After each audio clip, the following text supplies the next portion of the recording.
Hello, my name is Steven Eiderstein, and welcome to The Narrowing Path, Walking the Spiritual Walk.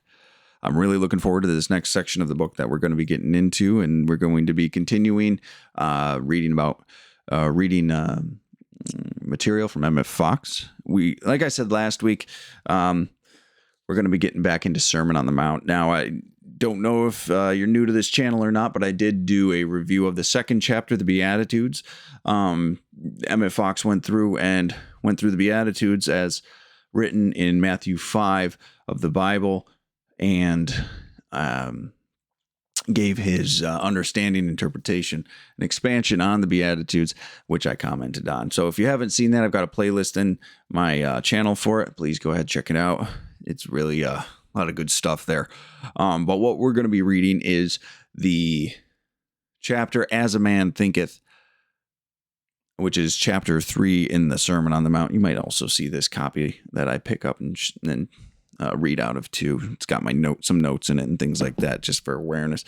So we're going to be reading chapter 3. And the copy of the Sermon on the Mount that I'm going to be reading out of directly is from 1938. It is the book was originally written in 1934. I try to get as close to the originals as I can when I'm doing these readings, just because I think it really helps with context, making sure there wasn't anything lost in interpretation. So I'm really looking forward to it. Again, this is from Matthew 5. We're going to be reading the verses from Matthew 5, the verse numbers 13 through 16. And I do want to address that James Allen, another one of the very influential authors in my spiritual journey and recovery and new way of living, wrote a book called As a Man Thinketh as well, which was extremely, extremely impactful on my life. And I've done a review of that as well. I'd recommend you go and listen to it. But the title for that was drawn from Proverbs 23:7. So not the same text, but we still get the same message, which is really a beautiful thing when reading scripture and reading spiritual literature in general. There's some common themes, and truth is truth, regardless of where you find it. So I'm really grateful for that myself. So I appreciate everyone's support of the channel, though, and everyone's likes and follows and subscribes and whatever platform you're watching this on and hearing this on. I just want to say thank you. I really do appreciate it. So let's go ahead and get into this. And I'm going to go ahead and read this section from chapter 3 from the book Sermon on the Mount by Emmet Fox, titled As a Man Thinketh. And I will read the first set of scripture up until he starts quoting different Bible verses. So, chapter 3. As a man thinketh. Ye are the salt of the earth, but if the salt has lost his savor, wherewith shall it be salted? It is thenceforth good for nothing, but can be cast out, and to be trodden under foot of men.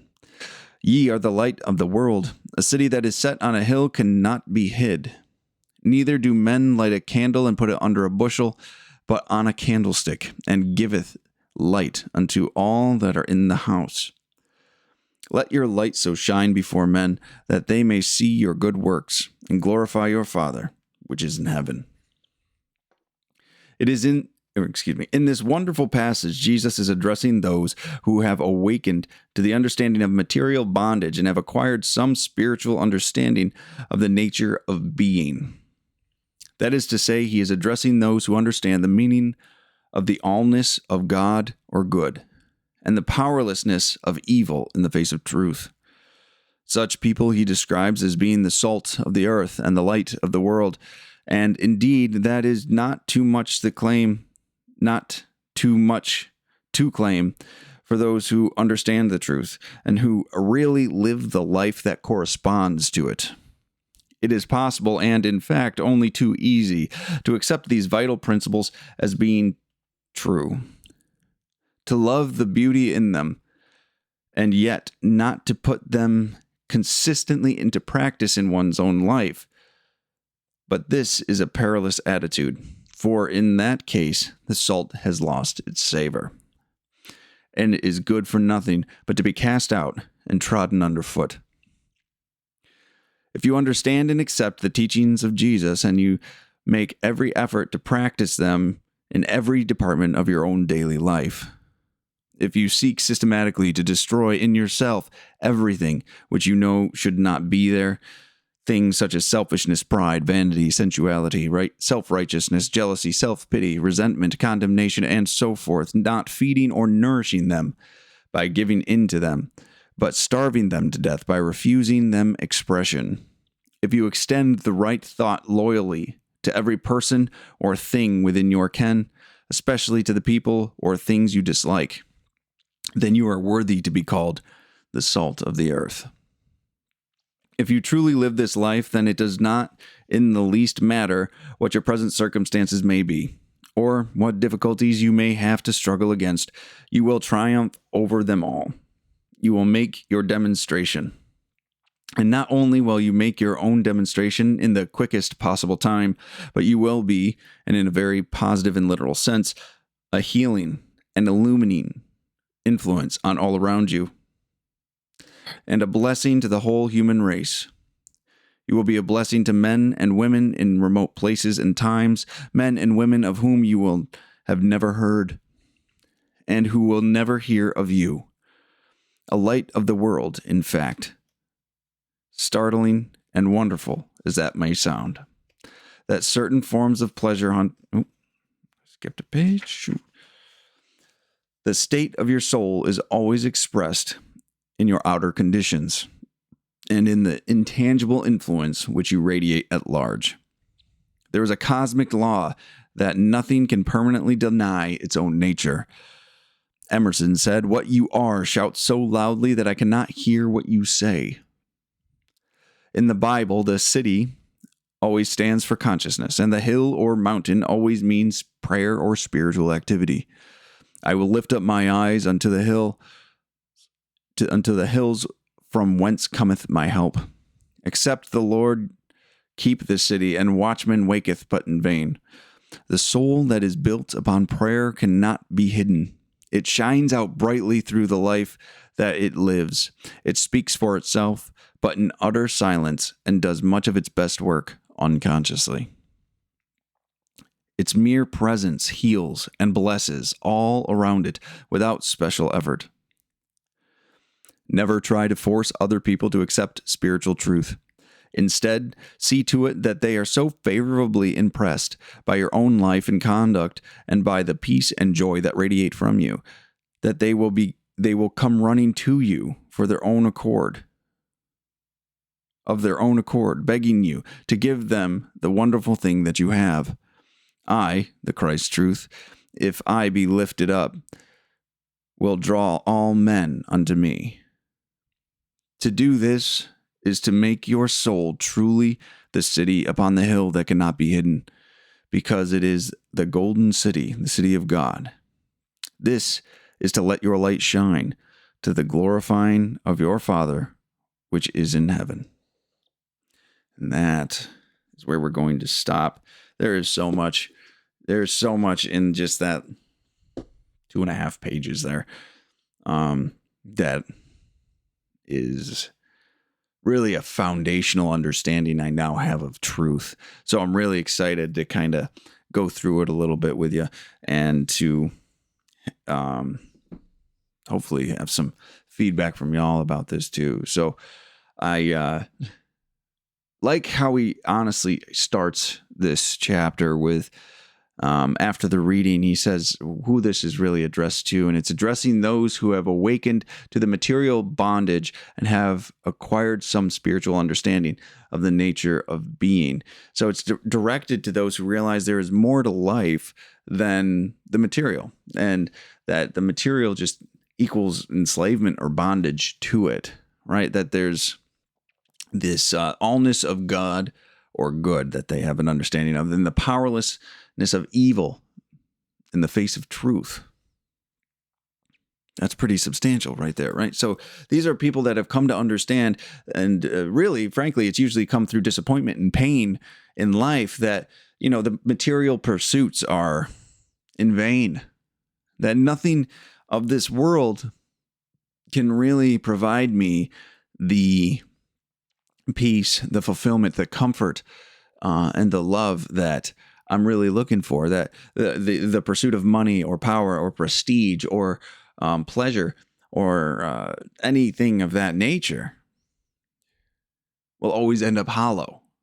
Will always end up there will always be a need in my soul. I will always be craving that if I pursue that lifestyle, right? So this is really targeted at the people that have found materialistic living to be pointless, right? To be an empty existence. To those who have everything and is miserable, to those who have tried to get everything and have just ended in self-pity and depression, for those who can't seem to manage living well, right? Like there's so much that there are so many ways this manifests in people, and people find themselves in this position where like there's got to be something more than this life that I've made for myself. What is that thing?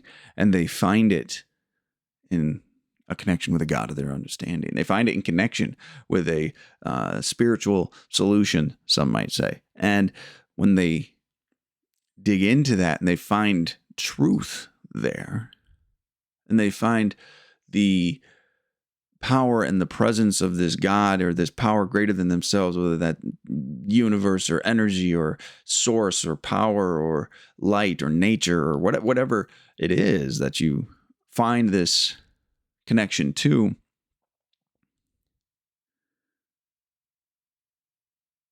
they find truth there. They find that truth will always overcome evil if we just embrace it and we connect with it.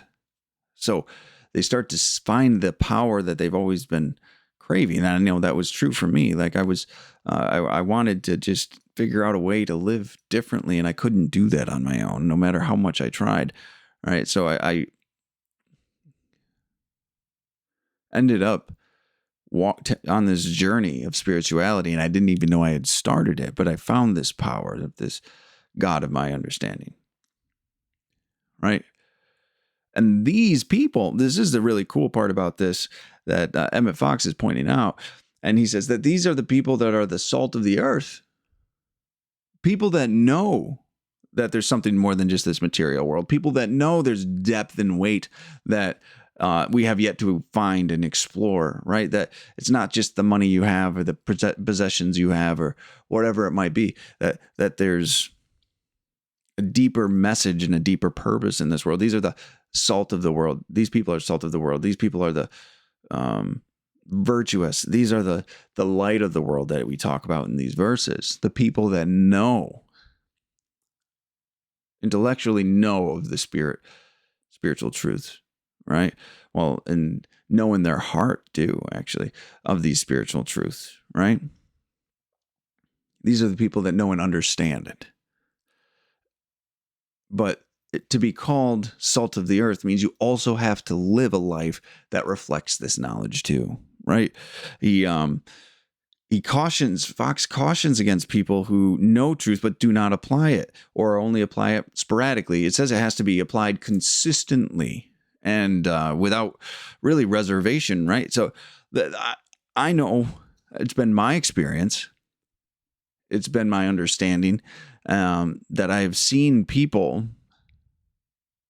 that have knowledge of spiritual truths, that have knowledge of good and right and righteousness, even you could say, and they still choose to ignore it. They still choose to abandon the practice.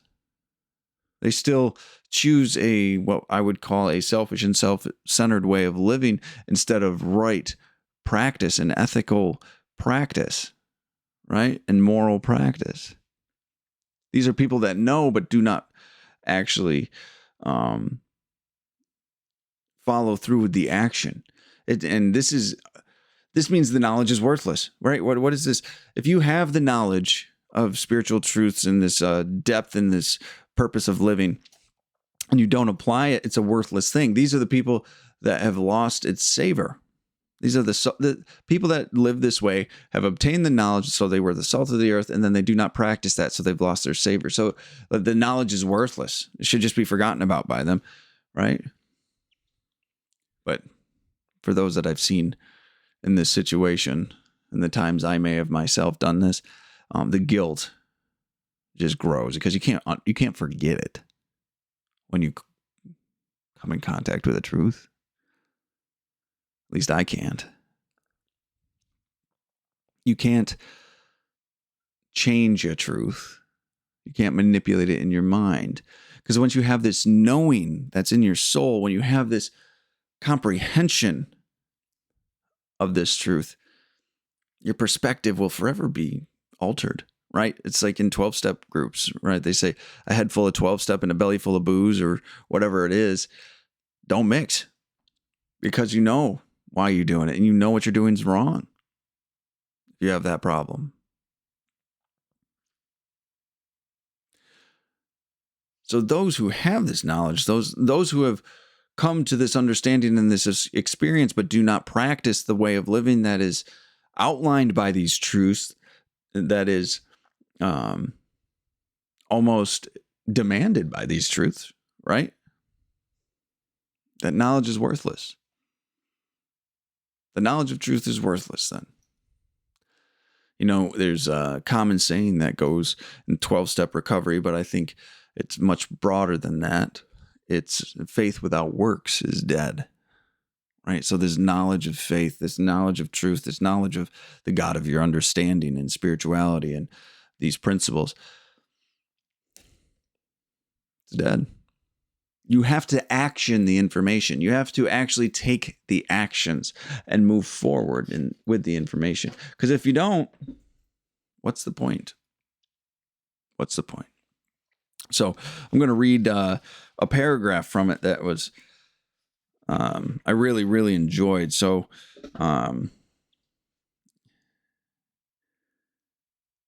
if you understand and accept the teachings of Jesus, so you have this understanding, you have this knowledge, you are what would be considered a light into the world, the salt of the earth, right? So you have the knowledge and you're practicing them. So if you understand and accept the teachings of Jesus, and if you make every effort to practice them in every department of your own daily life, that's a big thing right there. You make every effort to practice them in every department of your own daily life. Every effort to practice them, not just when you feel like it, but every effort, every opportunity you have to practice them in all areas of your life, not just here, not just there, everywhere.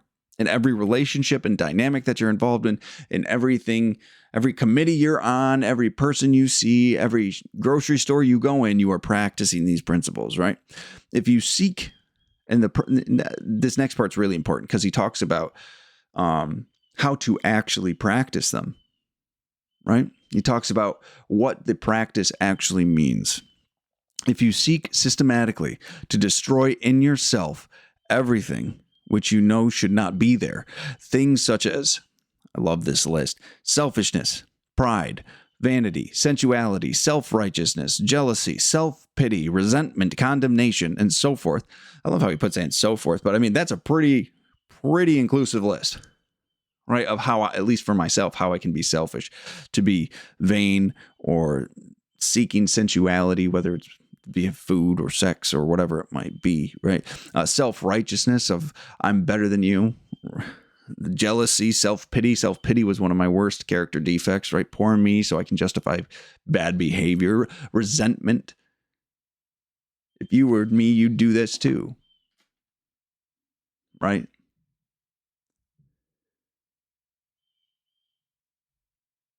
If you were me, you'd act this way. Condemnation. I love to be judgmental, at least I used to be. And so forth. All right, that's quite a list. So we have to intentionally root that out. We have to intentionally destroy in yourself all of these things, right? So it's not saying if you have it. Like he's assuming, and correctly so in my opinion, that you're going to have this stuff. You have to get rid of it. Now, this next part is really, really important. And we get rid of it by not feeding or nourishing them, by giving in to them, but starving them to death by refusing refusing them expression.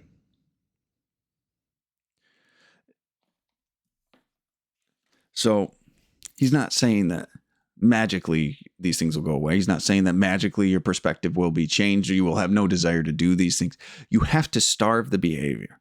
You have to starve the behavior. You just have, I always say it goes, this is the way changing behaviors goes. You have to stop the actual action first, right?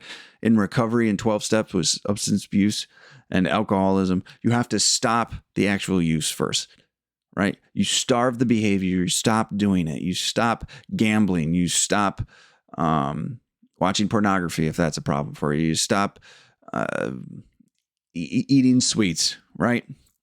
And it's not to say that you made the decision to stop, so it's going to just go away.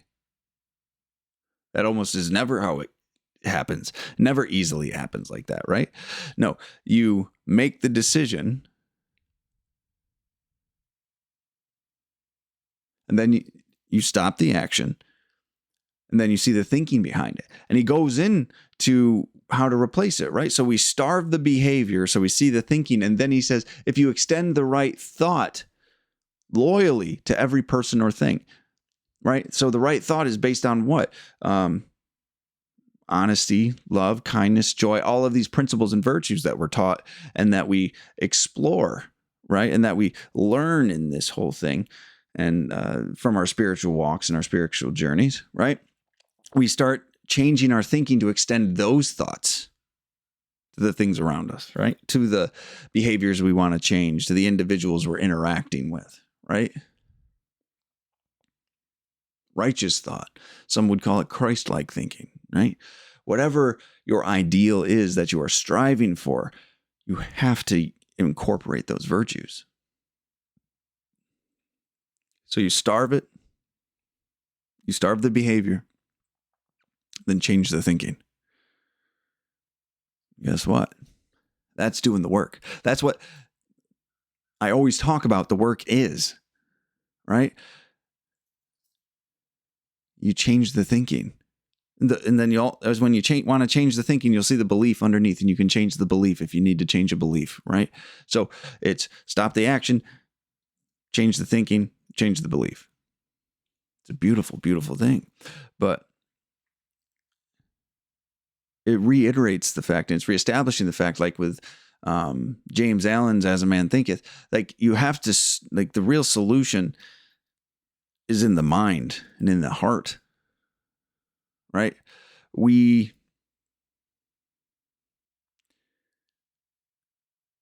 Our actions and our behaviors and our habits are merely just the final portion of our behavior, of our thinking, excuse me. Our actions, our behavior, and our habits are the last part of our beliefs and our thinking, right? It's the last place that, or it's the final manifestation of what we have in our hearts. So to be salt of the earth, you have to become aware of the spiritual life, the spiritual aspect of living. So you've gone beyond just material living, meaning you know there's more than that. You find the knowledge, and you apply the knowledge. And this is what the application of the knowledge looks like. And if you live in this way, he says, you will triumph over everything regardless of circumstance. It might not be how you think it's going to look. It might not be as quick as you want it to be. It might not involve the people you want it to involve or have the exact result that you're looking for, right? But you will overcome whatever your circumstances are. You will be able to maintain your composure and be able to move forward and take right actions if you're doing this work. You will be able to grow in your knowledge and your understanding. You will be able to grow in your spiritual connection, your spiritual journey. And you will walk through everything. And while you're doing this and you're walking through your own life and you're walking through these circumstances, Emmet Fox goes on to say, you will be a healing and illuminating influence on all around you and a blessing to the whole human race. because you will be giving to it. You will be putting into the world, right? You will have an impact on people that you didn't even know, that you don't even know. You don't know their names. You've never seen their faces. But when you start doing this work and start elevating your own beliefs and behaviors in your own spiritual condition, and you start pursuing this, you will have an impact much larger than you even could conceptualize or conceive. You will be an illuminating influence on all around you. You will be healing and a blessing. What an amazing thing. What a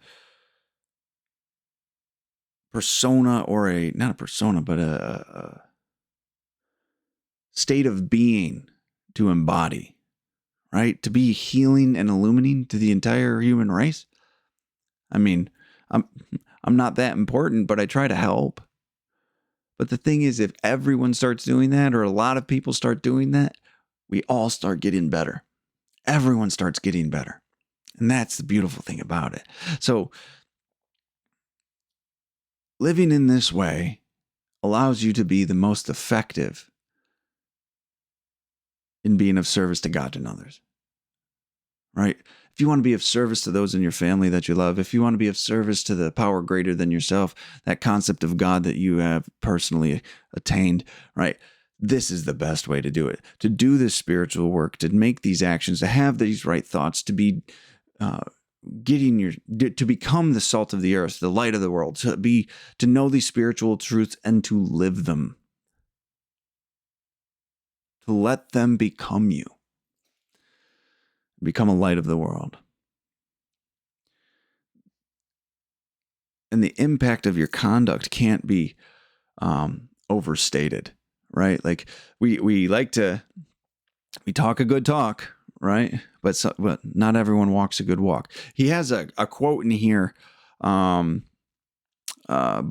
Emerson, Ralph Waldo Emerson, and he said the state of your soul is always expressed in the outer. Actually, I'm sorry, I misread this.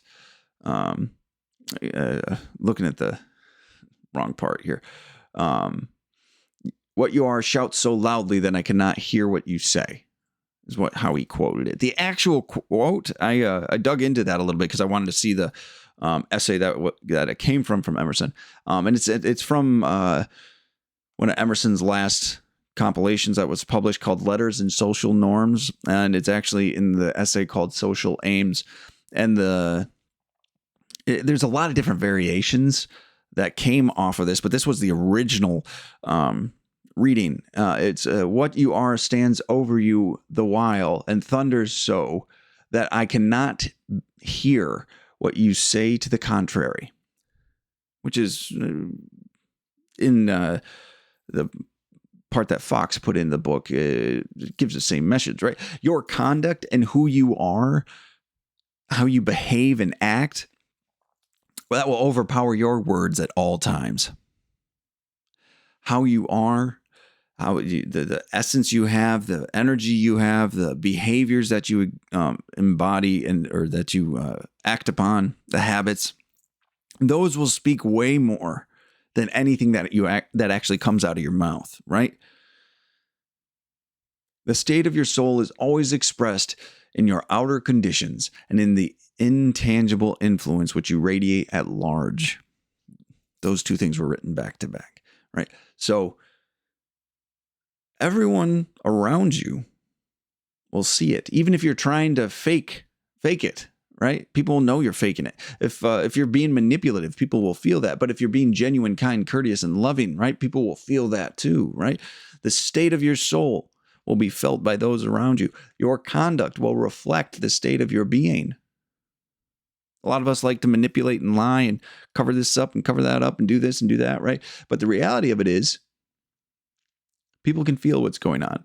People can feel when you're trying to get something out of them. People can feel when you're being disingenuous or inauthentic. People could when I was. Lying and being disingenuous was one of the hardest things I had to break, was one of the hardest things I had to change about myself. I didn't know I was even lying. I just thought that's how everyone else lived, but turns out it wasn't. And everyone knew it. I wanted so badly to be a good person, but I didn't have the thinking or the belief, or it wasn't in my heart to be. I was a selfish and self-centered person. So my actions ultimately always resulted in selfish and self-centered results, and having a negative impact on all those around me. So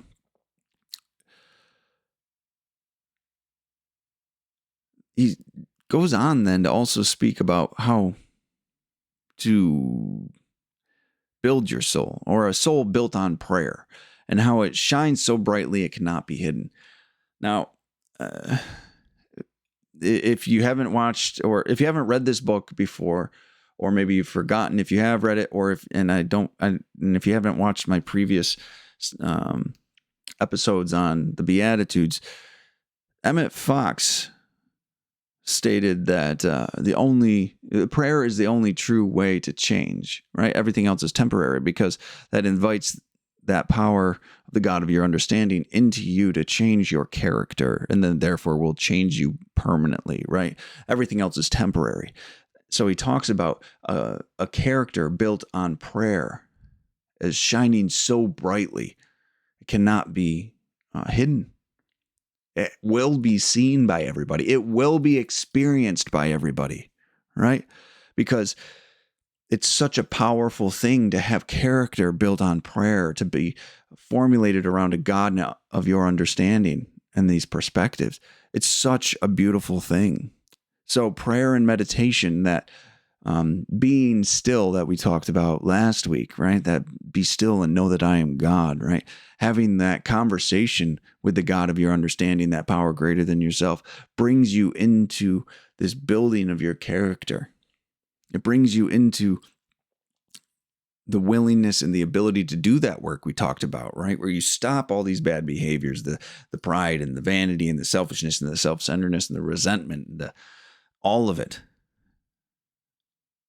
It's from prayer that those desires are changed, and your character is changed, and your direction in life becomes different.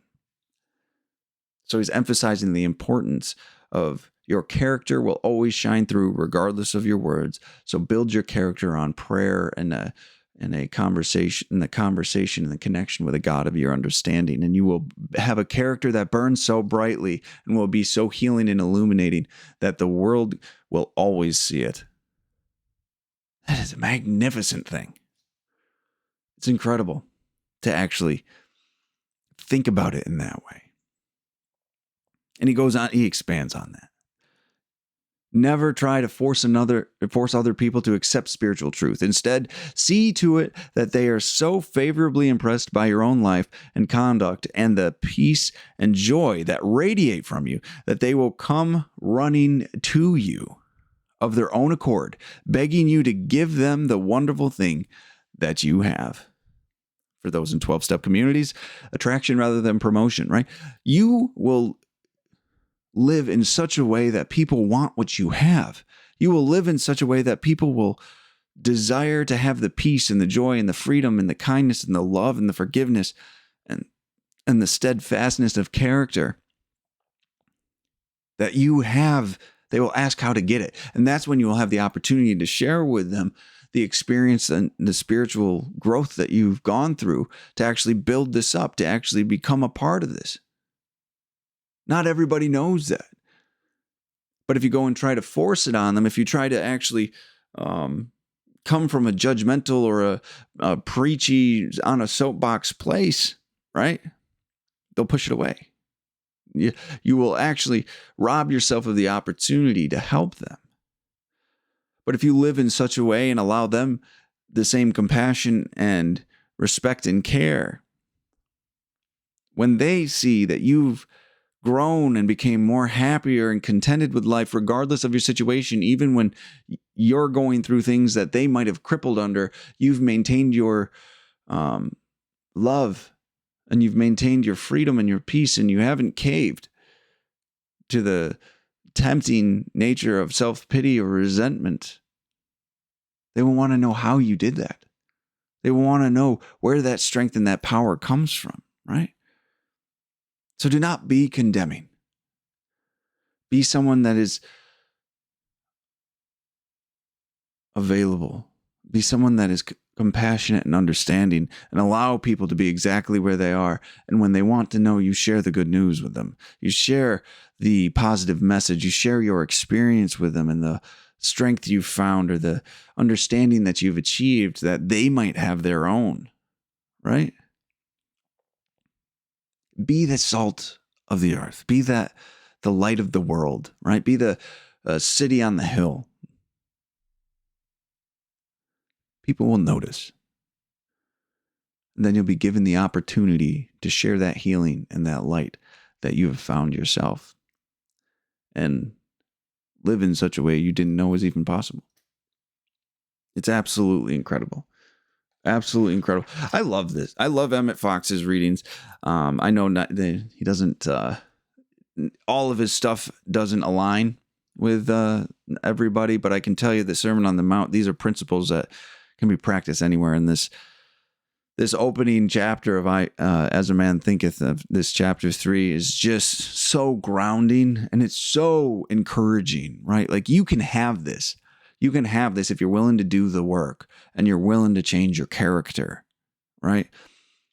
A lot of people, and James Allen talks about this actually, a lot of people get wrapped up in their own personality, right? And they get very attached to their character defects. And they don't know what their life will be like without them, right? Well, I'm always sarcastic. I'm always resentful. I'm always going to be angry at that person. I'm always going to be belittling. This is just how I am. This is just how I am, right? No, that's what you're holding on to. You can change that.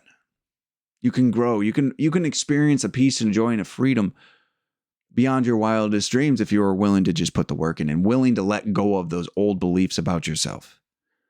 Because who you actually are is on the other side of it. You are the person before the resentment. You are the person before the sarcasm, before the spite. You are the person before the hatred. But then your belief system gets in the way. Beautiful thing. It's an absolutely beautiful thing. It's encouraging. It gives hope. At least it gives me hope. I hope it did the same for you. But thank you all for joining me for the beginning of the next journey we're going on. I think it'll be 5 or 6 episodes. I can't remember the exact number, but I'm really looking forward to digging into some Emmet Fox. I think it's an appropriate time to do that. And I think that people will really benefit from digging into this book and doing it and having to read themselves. I fully encourage everybody to go get this book and read it because it will change your life if you're open to any of the ideas. So if you want to follow along, please do. I'd love your feedback. I'd love your responses on this, actually, to know if you've read this book and the impact it's had on your life, or if you have no interest in it and you think it's all crap. But I have a feeling anyone that's read this is going to have a similar experience as I did. So I want to say thank you all for joining me today, and I look forward to the next installment next weekend. So until next time, thanks.